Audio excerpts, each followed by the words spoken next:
Hello dear teachers, my name is Tolvanay Turgazieva and I'm glad to see you here in our Lingua Teacher of English Exchange.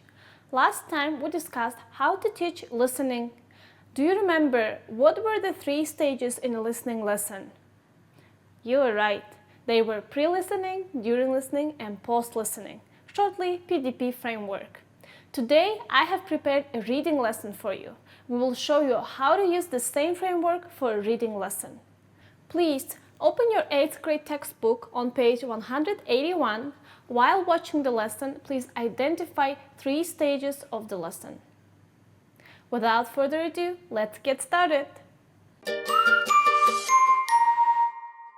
Hello dear students, welcome to our classroom. I'm happy to see you again. This morning I watched a program about buses driving over cars when buses get trapped in a traffic jam. They started this experiment in China, and this is so funny and even unrealistic to me.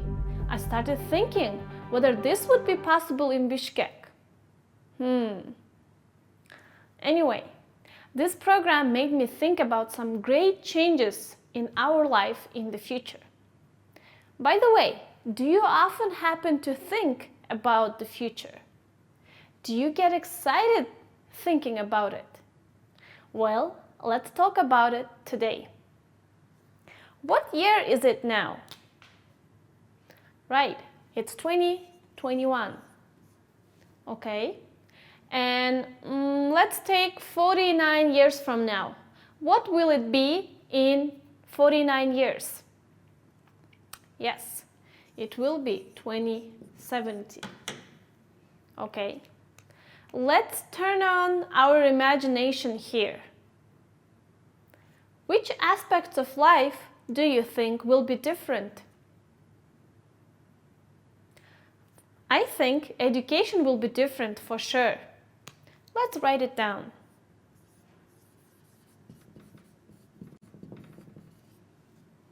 Okay. Do you think computers and technology will change? Yeah, let's add that to our list.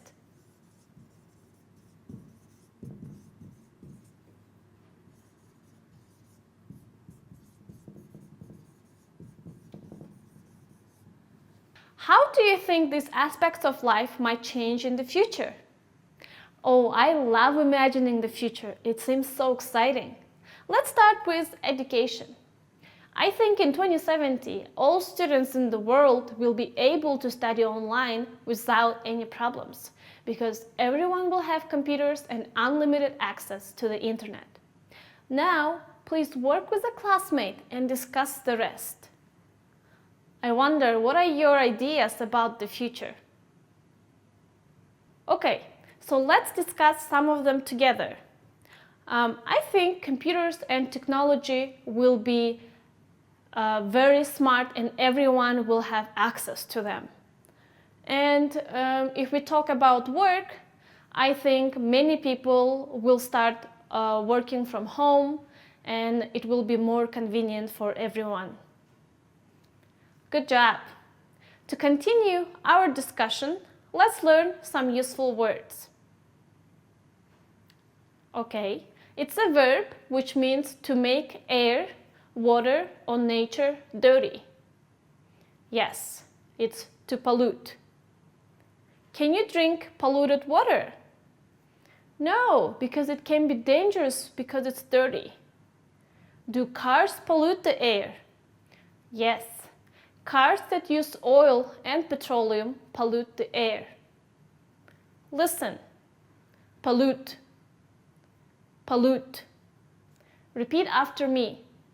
Pollute. How do you spell it? Okay, it's P-O-L-L-U-T-E.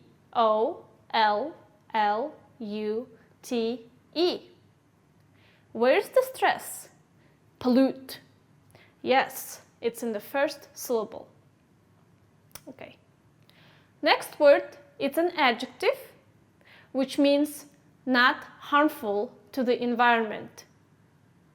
Yes, it's eco-friendly. Are electric cars eco-friendly? Yes, electric cars do not pollute the air. Is using plastic bags eco-friendly?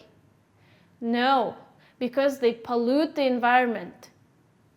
Is this shopper eco-friendly? Yes, because I use it multiple times and it's made from organic materials. Okay? Now listen. Eco-friendly. Eco-friendly. Repeat after me. Eco-friendly. How do you spell it? E-C-O-F-R-I-E-N-D-L-Y. Where's the stress? Eco-friendly. Yes, it's on the first syllable. What part of speech is it? It is an adjective. Great. Now let's look at this picture. Who is this? Yes, this is a scientist.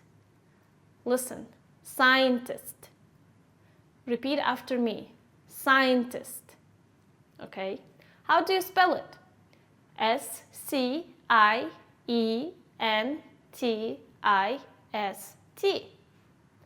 Where's the stress? Scientist. It's on the first syllable. What part of speech is it? It's a noun. Is it countable? Yes, the plural form is scientists. All right. And the last word for today is, do you know what is this? Right, this is an alien. Listen, alien. Alien. Repeat after me. Alien. Okay. How do you spell it? A-L-I-E-N. What part of speech is it? It's a noun. Is it plural or singular? It's singular. The plural form is aliens. Good job, everyone. Amanda is our friend in this textbook who lives in 2070. Today, we will read about one day in Amanda's life who lives in 2070. Let's find out what her life will be like in the future. Open your books on page 181, read about Amanda's life, and match paragraphs with the aspects of life we wrote on the board. It's the year 2070.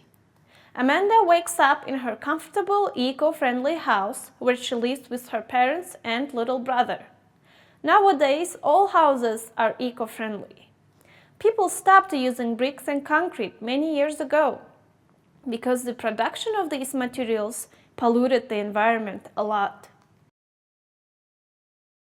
Amanda is a schoolgirl, but she doesn't go to school every day. She goes there only once a week, mostly to play and talk to her classmates. The old school system disappeared in 2030 because there was no need for it any longer. Computers and new ways of communication made it much easier to study at home. Amanda goes to the bathroom to take a shower. She programs the water temperature and time. Everybody must be careful not to waste water. After the water-saving shower displays the red light, Amanda gets out of the shower cabin.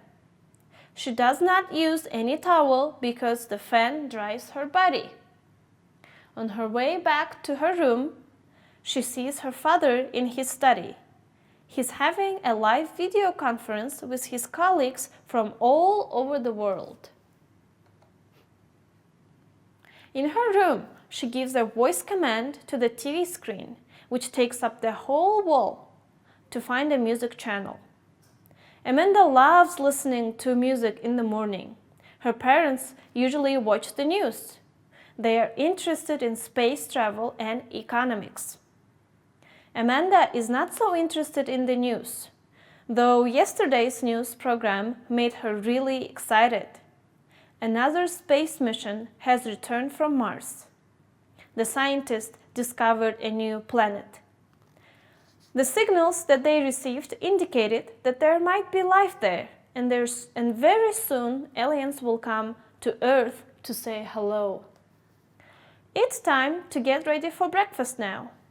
Amanda comes up to her smart wardrobe. It receives data and suggests outfit to wear each day depending on the weather forecast. It knows which items are ready to be worn because it gets information automatically when the clothes are washed and ironed through a water-free washing machine. All this information is displayed on the mirror, which can also recommend a hairstyle and makeup if you need. Making decisions is easier than ever. Alright, let's check our answers. Which paragraph is about education? Right, it's the third paragraph. Amanda goes to school only once a week and mostly studies online. Which paragraph is about computers and technology? 4, 5, and 7. We learn about water-saving shower, her father is having a video conference, and she has a smart wardrobe. Which paragraph is about space travel? It's number 6. Scientists discover new planets and often go to space missions. Which paragraph is about work? Well, it's number 5 again, where her father works. And what about the media? It is paragraph 6. TV works with a voice command and takes up the whole wall. That sounds amazing. Which paragraph is about furniture? You're right, it's paragraph 7. Her smart wardrobe is very convenient. Let's discuss together. Were any of your predictions similar to what Amanda described? How were they different? Well done. Now you will read the text again and find 2 differences between the houses in 2070 and the present period, between a child's life in 2070 and the present period, and between domestic life in 2070 and the present period. If you're ready, please share your answers with a classmate.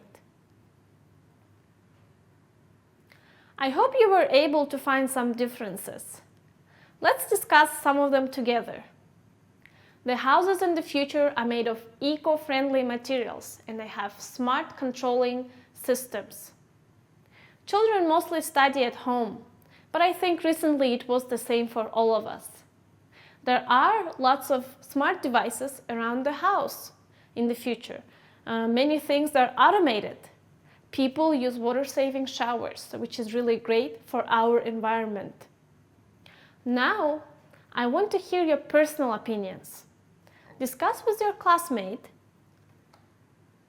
which aspects of life seem better or worse in the future. Okay, that was really interesting to hear your thoughts and ideas about future changes in our life. Let's talk more next time. Bye-bye. Dear teachers, let's start our discussion. In today's reading lesson, we were using the same framework as for our previous listening lesson, the PDP framework. Can you remind me, what does PDP stand for? You're right. It stands for pre-listening, during listening, and post-listening. Why did we use the same method for teaching listening and reading? Any ideas? Reading and listening involve receiving information, and so they are called the receptive skills. Here, students do not need to produce language to complete the task. Their task is to receive and understand it. In the process of learning a new language, learners begin with receptive understanding of the new items, then later move on to productive use. During our previous meeting, we talked about different stages of a listening lesson. Same can be applied to a reading lesson. But today, I want to bring your attention to other important aspects of teaching a reading lesson. Do you remember how I introduced the topic? I elicited most ideas about the future from students. Why is eliciting important at this stage? In most cases, students do not choose what to listen to or what to read, so they need to develop an interest and desire to work with it, and teachers have to welcome them in doing so. We should get learners to provide information rather than giving it to them. Like we mentioned in the previous lesson, making prediction is important because it gives students a reason to read. Next, I pre-taught some key words to them. Why did I teach words before reading the text and not after? To better prepare students for reading, students need to know key vocabulary they will hear or see. This will give them a chance to increase comprehension as well as identify words and be able to place them in the context and remember them. How do you choose which words to pre-teach to your students? In order to pre-teach vocabulary effectively, the teacher needs to identify what learners already know and what might cause problems. I think you know your students better than anyone else, so you can tell what they know and what they don't know. However, I'd like to share a useful algorithm to help you identify which words to pre-teach and which word to ignore. You can start with a question. Is this word essential for understanding the text? In this case, the word pollute was essential to understand why people stopped using bricks and concrete to build homes. If it is essential, you should definitely pre-teach it. If it's not essential for understanding, ask yourself, is it a useful word for my students to know? Will they need it to communicate in English in the future? If yes, you should pre-teach it. For example, eco-friendly, it's a popular word and they might need it in the conversations about ecology. The next question you should ask yourself, is it possible to guess the meaning of a word from the context? For example, can we guess the meaning of a water-saving shower? Of course we can. It's a shower which is designed to waste as little water as possible. If students can guess the meaning from the context, we should give them this chance and encourage critical thinking. And of course, if students report they don't know some words, you can teach them in the post-reading stage. Great! I hope you'll find this information useful. Let's quickly discuss the rest of the lesson. How many times did the students read the text? Yes, 2 times. Did they have a clear purpose every time they read the text? Yes. The first time they had to match paragraphs with the topics discussed at the beginning. They were reading to get the gist. Second time, they had to find differences between life now and life in the future. Here, they were looking for specific details. What did we do at the very end of the lesson? Yes, we gave students a chance to express their personal opinion about which life aspects seemed better or worse in different periods of time. Here, they were able to develop their speaking skills. In the post-reading stage, you can also practice grammar. And that's what we will discuss in our next meeting. We will continue this lesson and discuss how to teach grammar to talk about the future. I hope you found this discussion helpful and you will use it in your teaching. See you next time!